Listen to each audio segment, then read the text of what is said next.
السلام علیکم۔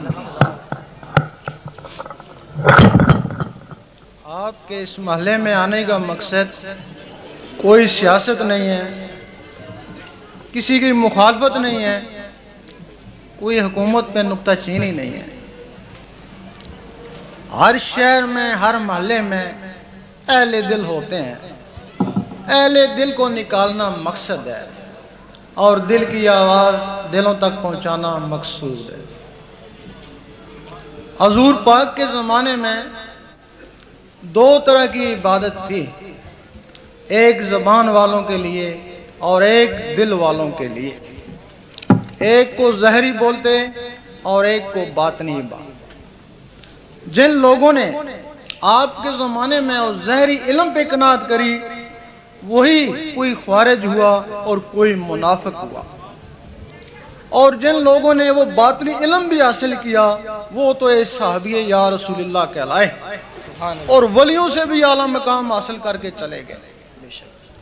آج اس زمانے میں جب لوگ صرف ظاہری میں رہے تو 72 فرقوں میں مبتلا ہو گئے۔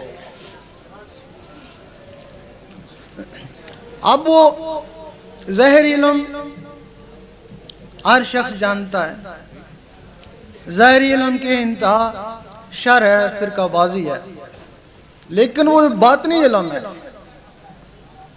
لوگ کہتے ہیں کہ وہ ہے ہی نہیں، کچھ کہتے ہیں کہ وہ ناپید ہو گیا، لیکن جس دن وہ علم ناپید ہو گیا اس دن اس دنیا کو رہنے کا کوئی حق نہیں، اس دن قیامت آ جانا۔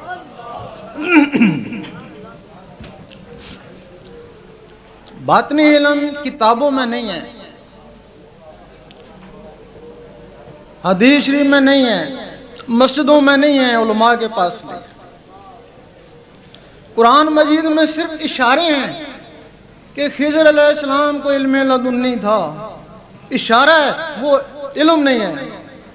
ایک اور جگہ ہے کہ اللہ تعالیٰ اپنے رسولوں میں جس کو چاہے علم غیب کے لیے چن لیتا ہے، یہ اشارہ ہے علم غیب کا، لیکن علم غیب نہیں ہے۔ حدیث شریف میں اشارے ہیں۔ حضرت ابو ہریرہ رضی اللہ تعالیٰ فرماتے ہیں کہ مجھے حضور پاک سے 2 علم حاصل ہوئے، ایک تمہیں بتا دیا، اگر دوسرا بتاؤں تم مجھے قتل کر دو۔ اللہ اکبر۔ مطلب وہ علم نہیں ہے، اس کا اشارہ ہے کہ وہ علم ہے، لیکن حدیث شریف میں نہیں ہے۔ اور ایک واقعہ ہے مولانا رومی رحمت اللہ کا، جب شاہ شمس تبریز نے پوچھا کہ یہ کیا ہے کتابوں کے متعلق، انہوں نے فرمایا کہ وہ علم ہے کہ جس کو تم نہیں جانتے۔ سبحان اللہ، سبحان اللہ۔ اتنے میں مولانا صاحب حاجت کے لیے گئے، واپس آئے، انہوں نے وہ کتابیں اٹھا کے حوض میں پھینک دی، مڑ کے آئے، پوچھا میری یہاں کتابیں تھیں کدھر گئیں؟ کہنے لگے میں نے پانی کے حوض میں ڈالی۔ تو وہ کہنے لگے اس میں تو میرے نسخے تھے، قلمی نسخے تھے، تو نے بڑا ظلم کیا۔ انہوں نے کہا گھبراتے کیوں، میں ابھی نکال کے دیتا ہوں۔ سبحان اللہ، سبحان اللہ۔ جب نکالی تو وہ خشک تھی، اللہ اکبر۔ پانی کے حوض سے نکالی تو وہ خشک تھی۔ اس وقت مولانا روم نے کہا کہ این چیز کہ یہ کیا ہے؟ تو انہوں نے فرمایا این آئیں علماس کہ تو نہ میدانی۔ نعرہ تکبیر، نعرہ رسالت، نعرہ حیدری۔ یہ وہ علم ہے جس کو تم نہیں جانتے۔ اب مولانا رومی صاحب تو حدیث بھی جانتے تھے، قرآن مجید بھی جانتے تھے، ایک یہ علم نہیں جانتے تھے۔ اور جب رومی صاحب نے ان کی غلامی کری، چند روز ان کے پاس رہے، وہ علم بات نہیں آیا، پھر انہوں نے کہا، بے اختیار کہا، مولوی ہرگز نہ شد مولا روم تا غلام تبریزی نہ شد، کہ مولوی کبھی بھی مولا روم نہیں بن سکتا جب تک کسی تبریز کی غلامی نہ کرے۔ اور وہ علم حضور پاک کے بعد منتشر ہو گیا۔ ظاہری جس کو شریعت بولتے ہیں وہ علماء کے پاس، جس کو طریقت بولتے ہیں وہ درویشوں کے پاس۔ اس وقت یہ حالت ہو گئی کہ علماء ظاہر کو ہی سب کچھ سمجھتے ہیں، اسی کو طریقت، اسی کو حقیقت، اسی کو معرفت۔ جب علماء کے پاس لوگ جاتے ہیں تو کہتے ہیں درویش مردود ہیں، زندیق ہے، اللہ اکبر، معاذ اللہ، نہ حدیث کی بات نہ قرآن کی بات، یہ اس کی من گھڑت باتیں۔ اور جب لوگ درویشوں کے پاس جاتے ہیں تو وہ کہتے ہیں کہ مولوی جاہل ہے، علم باطن سے محروم ہے، اس سے ڈرو بچو۔ اب لوگ دونوں سے پریشان، درویشوں سے بھی پریشان، مولویوں سے بھی پریشان۔ لیکن لوگوں کو ذرا حق چاہیے نا۔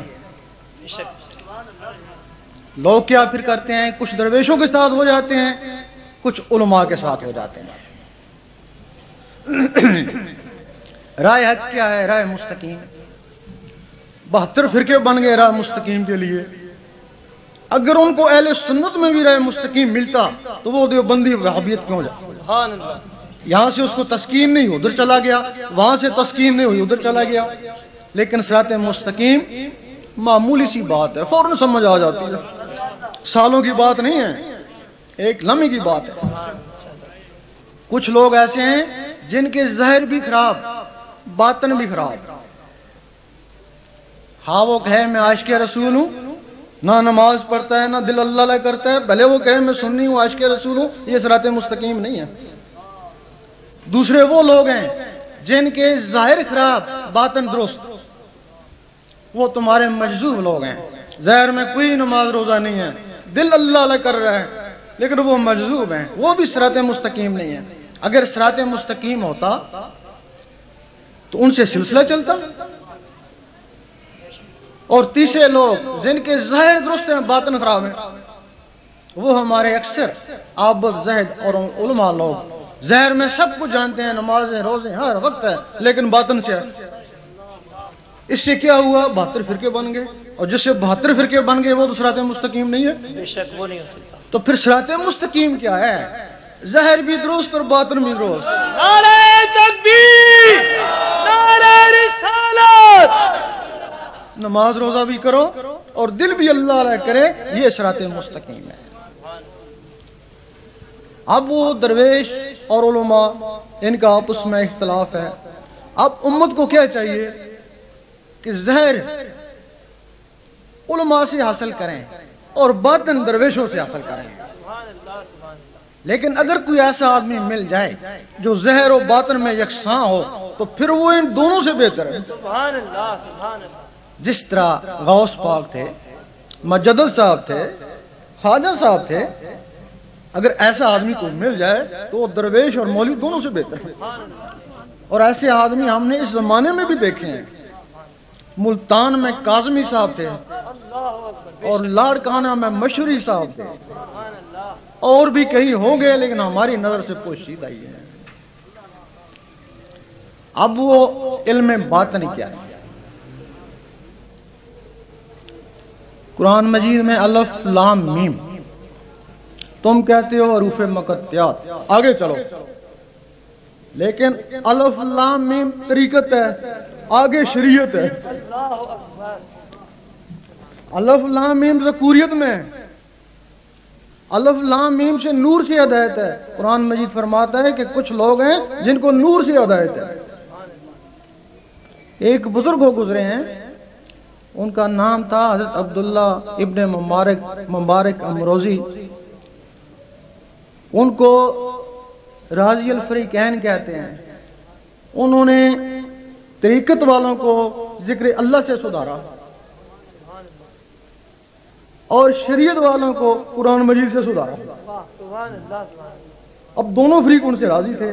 جب وہ شریعت والوں میں بیٹھتے ہیں تو یہی پتہ چلتا کہ پکے مولوی ہیں، ان کو درویشی سے کوئی تعلق نہیں ہے۔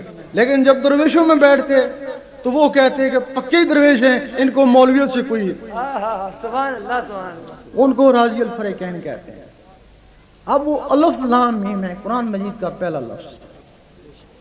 الف اللہ ہی ہے، اس میں ذات ہے، آگے لام لا الہ الا اللہ نفی اثبات ہے، آگے میم محمد رسول اللہ۔ یا اللہ کا ذکر کرتا رہے، یا لا الہ الا اللہ کا ذکر کر، یا محمد رسول اللہ کا ذکر کر۔ سبحان اللہ، سبحان اللہ۔ اس سے تجھے نور سے ہدایت ہو جائے گی۔ اگر یہ نہیں کر سکتا ہے تو پھر قرآن سے ہدایت پا۔